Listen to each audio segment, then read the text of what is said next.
PF एकाउंटનું e KYC કેવી રીતે કરવું, પીએફ ઈ કેવાયસી એટલે શું, તેમજ પીએફ ઈ કેવાયસીની ઓનલાઈન પ્રોસેસ કેવી રીતે કરવી તેના વિશેની સંપૂર્ણ માહિતી આ વિડીયોમાં જોશું. તો હું સુકેન્દ્ર ક્રિયાસાગર બધા સાથી મિત્રોનું આપણા યુટ્યુબ ચેનલ સ્મિથસીએસ ઇન્ફોમાં સ્વાગત કરું છું.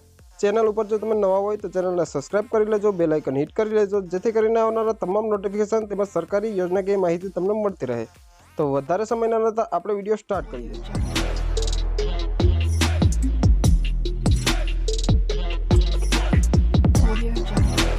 સૌપ્રથમ તો આપણે બ્રાઉઝર ઓપન કરી લઈશું. બ્રાઉઝર ઓપન કરી લીધા બાદ સર્ચ બારમાં ટાઈપ કરી દેવાનું રહેશે ઈપીએફઓ.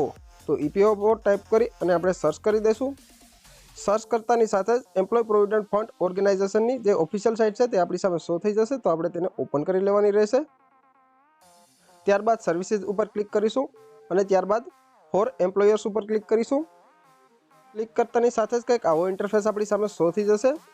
ત્યારબાદ સર્વિસીસમાં આપણે જોઈ શકીએ છીએ મેમ્બર પાસબુક તેમજ મેમ્બર યુઆન ઓનલાઈન સર્વિસીસ. તો આપણે તેની ઉપર ક્લિક કરી લેશું.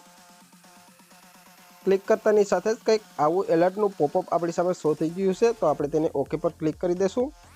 ત્યારબાદ મેમ્બર ઈ સેવામાં આપણે જોઈ શકીએ છીએ અહીંયા પર આપણો યુઆન નંબર ટાઈપ કરવાનો રહેશે. યુઆન નંબર ટાઈપ થઈ ગયા બાદ અહીંયા પર પાસવર્ડ ટાઈપ કરી દઈશું અને ત્યારબાદ કેપ્ચા ફિલઅપ કરી અને આપણે સાઇન ઇન કરી લઈશું. સાઇન ઇન ઉપર ક્લિક કરતાની સાથે જ જે આપણો આધાર કાર્ડ નંબર છે તેની સાથે જે આપણો મોબાઈલ નંબર લિંક છે તેમાં એક ઓટીપી સેન્ડ થઈ ગયો છે. તો તે આપણે અહીંયા પર ટાઈપ કરી લેવાનો રહેશે. ત્યારબાદ ફરીથી કેપ્ચા ફિલઅપ કરી અને સબમિટ પર ક્લિક કરીશું. સક્સેસફુલી આપણે લોગિન કરી લીધું છે. ત્યારબાદ જોઈ શકીએ છીએ અહીંયા પર આપણી સામે 5 ઓપ્શન શો થઈ ગયા છે: home, view, manage, account and online service. તો ઈ કેવાયસી કરવા માટે આપણે જે મેનેજ ઓપ્શન છે તેની ઉપર ક્લિક કરવાનું રહેશે. ત્યારબાદ અહીંયા પર ત્રીજા નંબરનું જે ઈ કેવાયસી લખેલું છે તેની ઉપર ક્લિક કરવાનું રહેશે. તો ત્યારબાદ અહીંયા પર જોઈ લઈએ બેંક, પાન એન્ડ પાસપોર્ટ. તો આ જે 3 ડોક્યુમેન્ટ છે તે આપણે અહીંયા પર અપલોડ કરી અને ઈ કેવાયસી કરી શકીએ છીએ. જેમાંથી પાસપોર્ટ છે તે કંઈ ખાસ જરૂરી નથી, પરંતુ ઈ કેવાયસી કરવા માટે બેંકની ડિટેલ અને પાન કાર્ડની ડિટેલ બંને ડિટેલ ફરજિયાત એડ કરવાની રહેશે. ત્યારબાદ જ તમારું જે પીએફ છે તે વિડ્રોલ થઈ શકશે. તો પ્રથમ તો આપણે બેંક ડિટેલ એડ કરી લઈએ. તો બેંક પર ક્લિક કરીશું. ત્યારબાદ અહીંયા પર બેનિફિશરીનું જે નામ છે પીએફ એકાઉન્ટ ધારકનું તે અહીંયા પર આવી ગયું છે. તો જે મુજબ પીએફ એકાઉન્ટમાં નામ છે તે મુજબ જ બેંકમાં નામ હોવું જોઈએ. અને જો નામ એ મુજબ નહીં હોય તો તમારું જે ઈ કેવાયસી છે તે રિજેક્ટ થઈ શકે છે. ત્યારબાદ અહીંયા પર તમારો બેંકનો એકાઉન્ટ નંબર છે તે ટાઈપ કરવાનો રહેશે. ત્યારબાદ confirm bank account number type કરવાનો રહેશે અને ત્યારબાદ આઈએફસી કોડ ટાઈપ કરવાનો રહેશે. બધી ડિટેલ ટાઈપ થઈ ગયા બાદ એગ્રી પર ક્લિક કરી દેવાનું રહેશે અને ત્યારબાદ સેવ પર ક્લિક કરી દઈશું. તો બેંકની ડિટેલ તો અહીંયાથી પહેલેથી જ જે લાભાર્થી છે તેની એડ જ છે. તો આપણે પાન કાર્ડની ડિટેલ એડ કરી લેશું. અહીંયા પર બેનિફિશરીનું નામ પીએફ ડેટા ઉપરથી આવી ગયું છે. તો અહીંયા પર પાન કાર્ડનો જે નંબર છે તે આપણે ટાઈપ કરી લેશું. પાન કાર્ડ નંબર એડ કરી લીધા બાદ એગ્રી પર ક્લિક કરીશું અને સેવ પર ક્લિક કરીશું. જેવું સેવ પર ક્લિક કરીશું તેવો જે આધાર નંબર છે તેના રજિસ્ટ્રેશન મોબાઈલ નંબર એક ઓટીપી સેન્ડ થશે. તે અહીંયા પર આપણે ટાઈપ કરી લેવાનો રહેશે અને ત્યારબાદ સબમિટ પર ક્લિક કરવાનું રહેશે. ત્યારબાદ અહીંયા પર આપણે જોઈ શકીએ છીએ KYC detail saved and will be seeded only after digital approval by employer. એટલે કે જે આપણી રિક્વેસ્ટ છે તે આપણી બેંક પાસે ગઈ છે, ત્યાંથી જ્યારે આપણે એપ્રુવલ મળી જશે ત્યારે અહીંયા પર એપ્રુવલ લખેલું આવી જશે. અત્યારે આપણે સ્ટેટસ જોઈ લઈએ. તો અહીંયા પર સ્ટેટસ જોઈ શકીએ છીએ જે આપણો ડોક્યુમેન્ટનો નંબર છે તે અહીંયા પર શો થઈ ગયો છે. ત્યારબાદ જે સીડેડની તારીખ છે એટલે કે જે ઈ કેવાયસી કરેલું છે તેની તારીખ અહીંયા પર શો થઈ ગઈ છે. ત્યારબાદ સ્ટેટસમાં આપણે જોઈ શકીએ છીએ pending with employer for digital signing. એટલે કે જે આપણે ઈ કેવાયસી કરેલું છે તે આપણી જે કંપની છે, જે વર્તમાનમાં આપણે જે કંપનીમાં જોબ કરીએ છીએ તે કંપની પાસે ગઈ છે અને તે કંપની દ્વારા જેવું જ એપ્રુવલ દેવામાં આવશે ત્યારબાદ અહીંયા પર સ્ટેટસ એપ્રુવલ બતાવી દેશે. અહીંયા પર આપણે રીમાર્કમાં જોઈ શકીએ છીએ જો 60 દિવસમાં જે આપણી રિક્વેસ્ટ છે તે કંપનીએ એક્સેપ્ટ ના કરી એટલે કે એપ્રુવલ ના આપ્યું તો જે આપણી રિક્વેસ્ટ છે તે ઓટોમેટિક જ રિજેક્ટ થઈ જશે. તો તેના માટે આપણે આપણી જે કંપની છે તેનો સંપર્ક કરવો ખૂબ જ જરૂરી છે.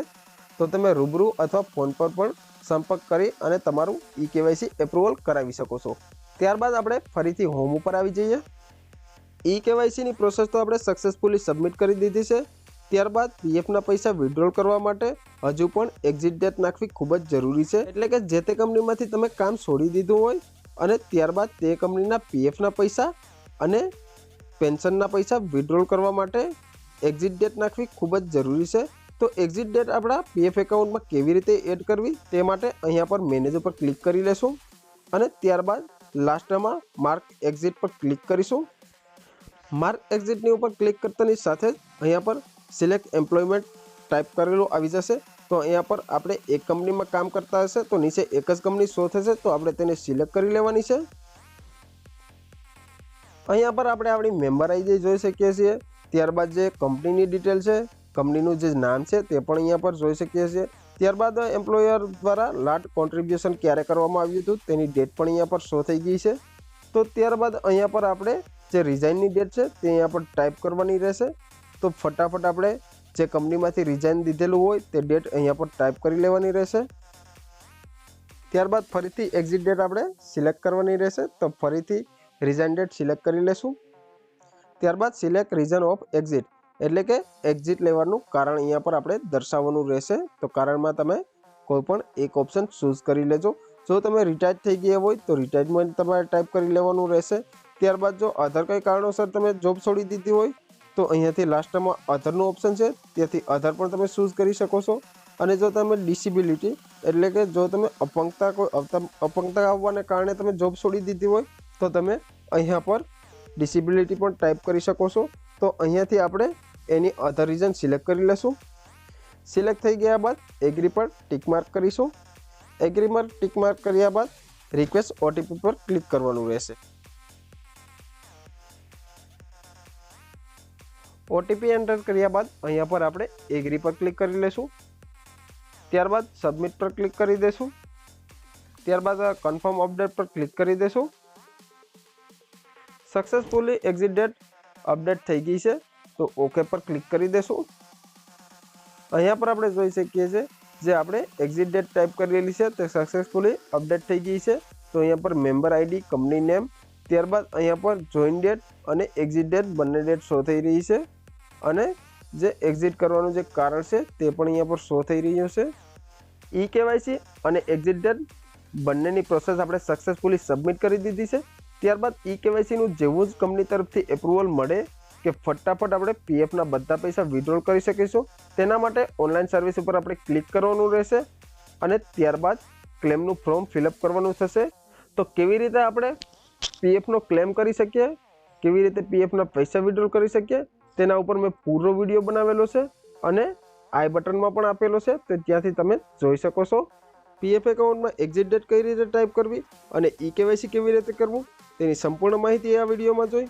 જો હજુ પણ તમને કોઈ પ્રકારનો ખ્યાલ ના આવતો હોય, પીએફ વિડ્રોલ કરવામાં પ્રોબ્લેમ આવતું હોય, ઈ કેવાયસી કરવામાં પ્રોબ્લેમ આવતું હોય અથવા તો પીએફ એકાઉન્ટને લગતી કોઈ પણ સમસ્યા હોય તો કોમેન્ટ સેશનમાં જરૂર જણાવજો, અમે તેનું સોલ્યુશન કરવા પૂરો પ્રયત્ન કરીશું। વિડીયો તમને પસંદ આવ્યો હોય તો વિડીયોને લાઇક કરી દેજો, ચેનલને સબસ્ક્રાઇબ કરી દેજો અને બેલ આઇકન હિટ કરી દેજો, જેથી કરીને આવી ટેકનિકલ તેમજ સરકારી યોજનાકીય માહિતી તમને મળતી રહે। તો આ વિડીયોમાં આટલું જ। Thank you friend.